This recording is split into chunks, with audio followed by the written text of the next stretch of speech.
नमस्कार, मैं डॉक्टर देवाराम पंवार, संस्थापक IG agro and goat farm Jhak, जिला बाड़मेर, राजस्थान। आज मैं आपके सामने NLM national livestock mission के तहत बकरी पालन को लेकर के जानकारी साझा करने जा रहा हूं। और मेरे पीछे जो आप देख पा रहे हैं, ये मेरे बकरियों के लिए शेड निर्माण किया गया है और दूसरी तरफ वेयर हाउस जो चारा इकट्ठा करने के लिए निर्मित किया गया है। और बहुत सारे साथी ये जानना चाहते हैं, मेरे पास में बहुत सारे कॉल मैसेजेस आते हैं, तो वो ये जानना चाह रहे हैं कि इस योजना का बेनिफिट हम किस तरीके से ले सकते हैं, बकरी पालन करने के लिए हमें किस तरीके से एनएलएम में जाना होगा। तो इसको लेकर के आज मैं संपूर्ण जानकारी आपके साथ साझा करने जा रहा हूं और आप अंत तक इस वीडियो में बने रहें। उद्यमिता योजना क्या है? ये पशुपालन और डेयरी विभाग भारत सरकार के द्वारा संचालित एक योजना है। ग्रामीण मुर्गी पालन, भेड़ व बकरी पालन, सूअर पालन और चारा तथा चारा क्षेत्र के लिए उद्यमिता विकास को समर्थन करने वाली योजना है।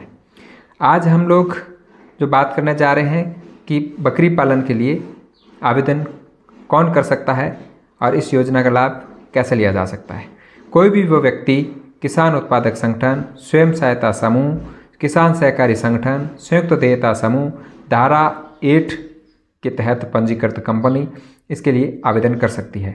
एनएलएम उद्यमिता योजना का लाभ एनएलएम उद्यमिता योजना में हेचरी और ब्रीडर कम मदर यूनिट, भेड़ बकरी प्रजनन फार्म, सूअर प्रजनन फार्म, चारा मूल्यवर्धन यानी घास, साइलेज, कुल मिश्रित राशन टीएमआर सहित ग्रामीण पोल्ट्री फार्म की स्थापना के लिए 50% पूंजी सब्सिडी प्रदान की जाती है। चारा ब्लॉक इकाई और भंडारण इकाई विभिन्न घटकों के लिए अधिकतम सब्सिडी की सीमा भिन्न भिन्न होती है। अब हम बात करने जा रहे हैं कि आप न्यूनतम 100 बकरियां व 5 बकरों के लिए आवेदन कर सकते हैं, जिसकी परियोजना लागत 20 लाख रुपए आंकी गई है, जिसमें अधिकतम 10 लाख रुपए का अनुदान सरकार द्वारा दिया जाता है।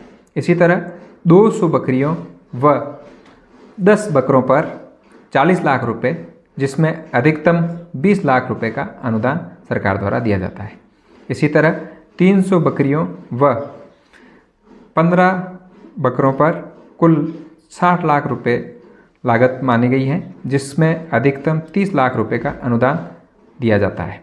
इसी तरह 400 बकरियों व 20 बकरों पर कुल 80 लाख रुपए, जिसमें 40 लाख रुपए अधिकतम अनुदान सरकार द्वारा दिया जाता है। इसी तरह 500 बकरियों व 25 बकरों पर अधिकतम 1 करोड़ की परियोजना बनती है, जिसमें 50 लाख रुपए तक का अनुदान दिया जाता है। इसमें अगर हम बात करें कि हमें किन किन दस्तावेजों की आवश्यकता रहेगी जिस आवेदन करते समय, तो हमें सबसे पहला काम रहेगा डीपीआर, डिटेल प्रोजेक्ट रिपोर्ट, जिसमें उस परियोजना से संबंधित संपूर्ण डेटा रहेगा, किस जगह क्या खर्चा आएगा, किस तरीके से हम करेंगे, ये हमें उसमें ऑनलाइन अपलोड करनी होगी। फॉर्म पूर्णतः ऑनलाइन होगा और आपको nlm.udyammitra.in पर जाकर के आवेदन करना होगा। और उस जगह आपको आवेदन करते समय जिन दस्तावेजों की आवश्यकता रह रही है वो मैं आपको बताने जा रहा हूँ। तो पहला मैंने बता दिया कि डीपीआर, उसके बाद में ज़मीन से संबंधित जमाबंदी। ये या तो ज़मीन हमारे स्वयं के नाम हो, अगर हमारे खुद के नाम से ज़मीन नहीं है, इस केस में हम रजिस्टर्ड लीज डीड करवा सकते हैं, जो कि न्यूनतम 5 वर्ष की होनी चाहिए। रजिस्टर्ड लीज डीड होने के बाद में जमाबंदी लगवाएंगे और जमाबंदी में जितने भी सह खातेदार हैं उनकी सहमति एक 100 रुपये के स्टाम्प पेपर पर हमें लेनी होगी, जो कि ऑनलाइन अपलोड होगी। इसके बाद में जिस जगह हम परियोजना स्थापित करना चाह रहे हैं उस जगह जियो टैगिंग के साथ में, जीपीएस लोकेशन के साथ में हमें एक फ़ोटोग्राफ लेना होगा। वो फोटोग्राफ भी ऑनलाइन अपलोड होगा। उसके बाद में हमें बैंक मैंडेट फॉर्म, हमारा खाता है उस बैंक का एक बैंक मैंडेट फॉर्म होगा और एक कैंसिल चेक होगा। ये कैंसिल चेक में भी ध्यान रखने योग्य बात है कि कैंसिल चेक के नीचे हमारा नाम प्रिंट हो, वो जो अन्य दस्तावेजों में है वही नाम उसमें हो। और ये दोनों डॉक्यूमेंट, बैंक मैंडेट फॉर्म और कैंसिल चेक, एक साथ पीडीएफ बनेगी, जो कि एक पीडीएफ के रूप में अपलोड होगी। फिर एप्लीकेंट जो आवेदक हैं उनका स्वयं का पासपोर्ट साइज़ का फ़ोटोज़, पैन कार्ड, आधार कार्ड और मूल निवास प्रमाण पत्र या मतदाता परिचय पत्र, ये कागज़। उसके अलावा हमारा ट्रेनिंग सर्टिफिकेट हमने बकरी पालन को लेकर के कहीं से भी प्रशिक्षण लिया है तो वो प्रशिक्षण प्रमाण पत्र अपलोड करना होगा, या हमने अगर किसी तरह का प्रशिक्षण प्रमाण पत्र नहीं प्राप्त कर रखा है तो हमारे जो नज़दीकी पशुपालन वाले डॉक्टर्स हैं उस डॉक्टर से अनुभव प्रमाण पत्र कि ये घरेलू उपयोग के लिए बकरी पालन कर रहे हैं और इतने समय से करते आ रहे हैं, वो उनके लेटर हेड पर लिखा हुआ हो वो अपलोड करना होगा। और उसके अलावा हमें न्यूनतम किसी भी इस 100 से लगा करके 525 तक की जो आपको संख्या बताई है उसके अंदर परियोजना लागत का 10% अपना स्वयं की तरफ से मार्जिन मनी, यानी हमें खुद को अपनी तरफ से राशि मिलाना आवश्यक रहता है। इस 10 से 15 पशुपालकों की सूची, जिसमें साधारणतया नाम, पिता का नाम, आधार नंबर, मोबाइल नंबर और उनका एड्रेस लिखा हुआ हो, ये आप एक सादे पेपर पे भी लिख सकते हैं और वहाँ अपलोड करना होगा कि ये लोग हमसे जुड़े रहेंगे, हमसे इनको बेनिफिट भी होगा। और इसके बाद में हम लोगों को 100 रुपये के स्टाम्प पर अपनी तरफ से 10% न्यूनतम मार्जिन मनी अपनी तरफ से लगानी है, जिसको लेकर के एक शपथ पत्र देना होगा। कुल 100 + 5 से शुरुआत होकर के 500 + 25 तक जो आपको संख्या बताई है उस परियोजना लागत का 10% कम से कम हिस्सा अपनी तरफ से लगाना अनिवार्य है। आप उसको बढ़ा भी सकते हैं लेकिन न्यूनतम 10% है। इसके बाद में जाति प्रमाण पत्र या हमने जो पढ़ाई कुछ कर रखी है तो उसके डॉक्यूमेंट भी उसमें अपलोड होंगे। हालांकि ये अनिवार्य दस्तावेज़ नहीं है, अनपढ़ व्यक्ति भी इसमें आवेदन कर सकता है। हमने जैसे ऑनलाइन पोर्टल से आवेदन कर दिया, उसके बाद में क्या प्रक्रिया रहेगी, तो सर्वप्रथम ये रहेगा कि हमारा आवेदन है वो स्टेट इम्प्लीमेंट एजेंसी को जाएगा। जब स्टेट इम्प्लीमेंट एजेंसी इस हमारे संपूर्ण दस्तावेज जो हमने अपलोड किए हैं इसको जांच करेगी। जांच के पश्चात हमारे संयुक्त निदेशक जो उप निदेशक जिले में बैठते हैं उनको फाइल फिजिकल वेरिफिकेशन के लिए भेजेगी।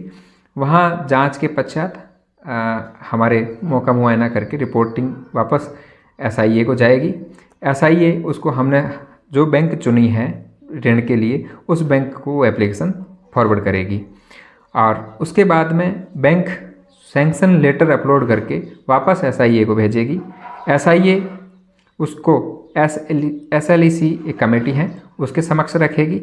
SLEC है वो भारत सरकार की CEC को भेजेगी और CEC फाइनल अप्रूव करेगी। उसके बाद में हमें बैंक से लोन डिस्बर्समेंट करना है और अपना काम शुरू करना है। जब हमारा ऑल ओवर परियोजना का 25% काम पूरा हो जाता है उसके बाद में हम लोगों को फिजिकल वेरिफिकेशन करवाना होता है और बैंक का एक फॉर्मेट है, वो बैंक उस फॉर्मेट को अपलोड करेगी।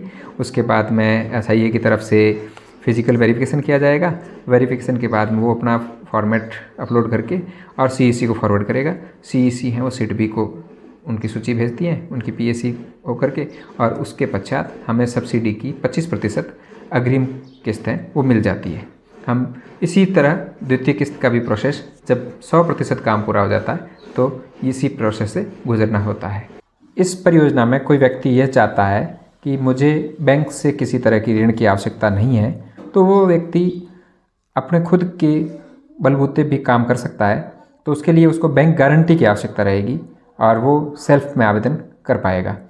और जो व्यक्ति ऋण लेकर के आवेदन करना चाह रहे हैं उन व्यक्तियों से मेरी गुजारिश रहेगी कि वे सर्वप्रथम बैंक से बात करें और इसके अंदर कोई भी सरकारी व प्राइवेट बैंक मान्य है। केवल प्राइवेट बैंकों से बात कर लें कि उनका उद्यम मित्रा पोर्टल से भारत सरकार की एप्लीकेशनें ऑनलाइन आती हैं या नहीं, उनके पास वो पोर्टल उपलब्ध होना चाहिए। तो उस बैंक को हम चयन कर सकते हैं और हमें सर्वप्रथम बैंक से बात करनी चाहिए। बैंक जितना आपको लोन देने के लिए तैयार है उतना ही लोन आपको DPR और फॉर्म भरते समय डालना चाहिए। उदाहरण के तौर पे आपको बैंक 10 लाख रुपए का लोन देने के लिए तैयार है तो आपको फिर DPR में और ऑनलाइन आवेदन में 10 लाख रुपए का लोन दिखाना चाहिए कितना मैं लोन लूँगा। बाद में आपका आवेदन अगर बैंक को जाता है और बैंक 9,99,999 रुपये स्वीकृत करता है तो भी आपकी एप्लीकेशन वापस रिवर्ट होगी। इसलिए पहले बैंक से बात कर लें फिर उसी बैंक को आवेदन भिजवाएं। ये अनुदान जो आपको मैंने बताया ये सम्मान 2 किस्तों में मिलेगा। 25% काम पूरा होने पर अनुदान का कुल 50% यानी कि 50 लाख रुपए का जैसे अनुदान था तो उसका 25 लाख रुपए मिलेगा, और दूसरी किस्त जब हमारा 100% काम पूरा हो जाएगा उसके पश्चात दूसरी किस्त 25% यानी 25 लाख रुपए मिल जाएगी। NLM का आवेदन आप कैसे कर पाएंगे, किस वेबसाइट पे जाना होगा, इसको लेकर के मैं अपने डिस्क्रिप्शन में लिंक दे रहा हूँ। आप वहाँ जा कर के भी क्लिक करके और उस वेबसाइट तक पहुँच सकते हैं और वहाँ आवेदन कर सकते हैं। आवेदन के समय आपको अपने मोबाइल नंबर देने होंगे, उस पर OTP दर्ज कर आएगा जो दर्ज करना होगा, और उसके पश्चात वहाँ जो जानकारी मांगी गई है वो साधारणतः जानकारी देनी होगी, और उसके बाद में जो आपको दस्तावेज़ बताए हैं पूर्व में वो सारे दस्तावेज़ तैयार रखने हैं और वो ऑनलाइन अपलोड करने हैं। तो धन्यवाद, हम मिलते हैं अगले वीडियो में।